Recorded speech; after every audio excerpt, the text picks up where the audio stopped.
Well, rather than sitting here and greeting the next speaker, Frederic Chesnais has walked on, the Chief Executive and Chairman of Atari, because we want to talk about the crypto connections. 2 more segments to go, and then I'll be joined by Jacques Attali to talk about a positive future. Don't think that anything we're telling you is negative. It's about encouraging you to see opportunities so you can thrive on the future, thrive on change, and think about it now. So it doesn't hit you hard when it's coming down the track. So, Frederic, Atari. Now, I've got to tell you, I remember Atari from many years ago as a game console producer. What does Atari do now? So, good afternoon. Well, we do very simple things. Of course, we are still doing games. That's the DNA of the company. We're also working on a new console that would be released next year. And we're also investing in blockchain. So these are just things that are very complementary: software, hardware, and a new technology. And what is your view then of where crypto connections are going? Well, you know, in the video game space, we look for big numbers, we look for masses. That's in terms of sales. In terms of sales, yes. Customers. So what we need is really people who can interact with the games. And today we see more and more people connected because the games are played online. And more and more, these players do not necessarily have a bank account. So this is why they need cryptocurrencies to be able to play, to be able to interact with us. You know, most of the new players we'll see in emerging countries, they do not have a bank account, they do not have a Visa, a MasterCard, because they don't meet the basic requirements. So this is why being able to offer cryptocurrencies is very important to us. Is that essentially a commercial decision you're taking? Well, it's a commercial decision, but it's also a gameplay decision. Because when you have a cryptocurrency, you can just transact immediately. So you can, if you want to buy a boost in a game, if you want to buy a power-up, you can do it right away. And this is why we use this currency. The industry, the video game industry, we created the virtual currencies because we needed them in our games. And now they become, kind of legal currencies. How quickly is this now moving? Well, I think it's all about connectivity. If you look again at the numbers, you have close to 4 billion people connected today. You're going to have 6 billion connected in the next few years, given the satellite systems that are being launched. So for us, it's already there, and it's even more than gaming. We believe that you'll be able, as a person who has an internet connection, to make money in games. Not necessarily casino, but today you can play a game, you can resell your avatar. For us, in the US, here, or in Europe, making $100 doesn't make a difference, I would say. But in certain countries, if you can play a game and make $100 a week, it's a lot of money.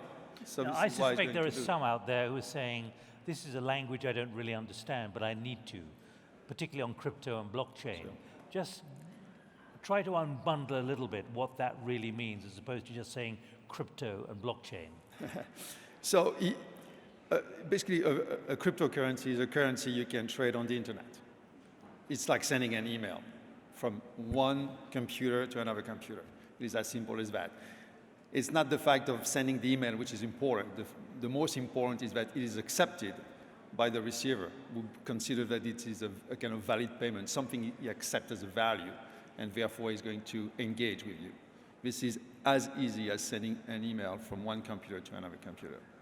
Now, you talk about 4 billion customers. Yeah. There is cyber insecurity at the moment. You're working in crypto and blockchain. But how much are you discovering already about the vulnerability? Or are you creating new security which gets over those vulnerabilities? It's definitely, the top priority for one simple reason, because everything about currency is about trust and confidence.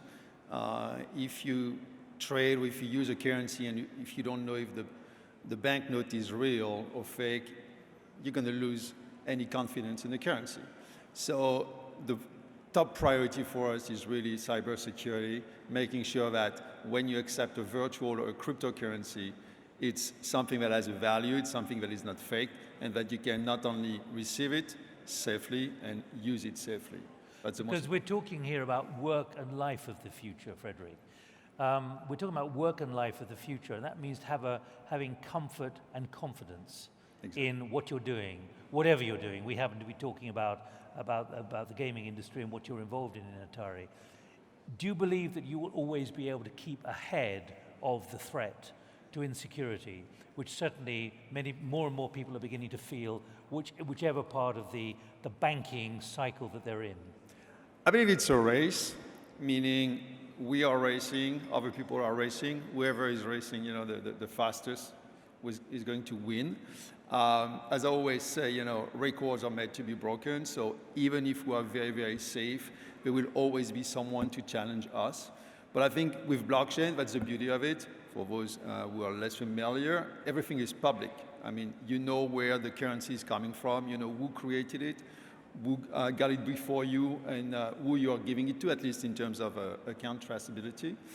So this is why it's very, very important to us. It's all about trust, confidence, and easiness to use. This is just what matters. And this is really what we are working on every day. What about the data that you now have on everyone who plays your games?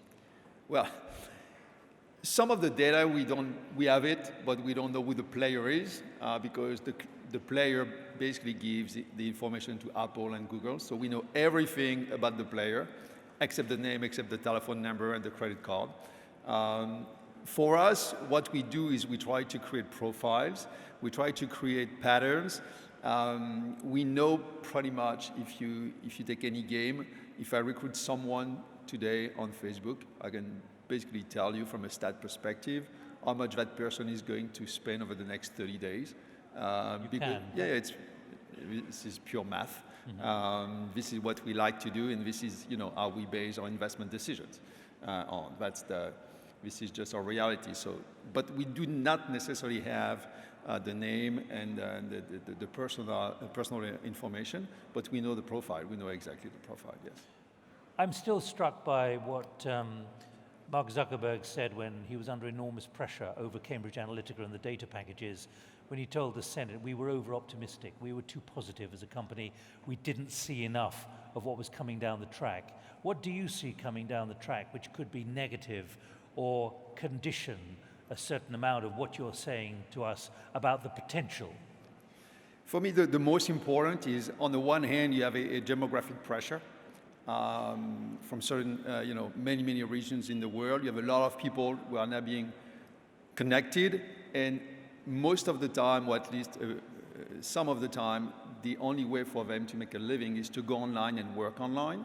And for that, they don't meet, again, back to the KYC, they just have a phone.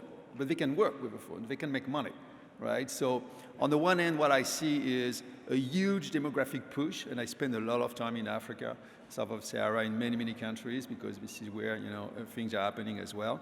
So I see a demographic push on the one hand. I see a lot of demand, people willing to work, willing to make a living with just a phone, not necessarily an address, no bank account. And that pressure on the one hand, we have to meet it because, yes, these people are willing to work, not necessarily play, but work only. And then at the same time, because there's money involved, you have more pressure back to your question, on security. So demographic pressure, money and security, this is really what we have to balance. And so we take it step by step. When we work in a country, we get a license.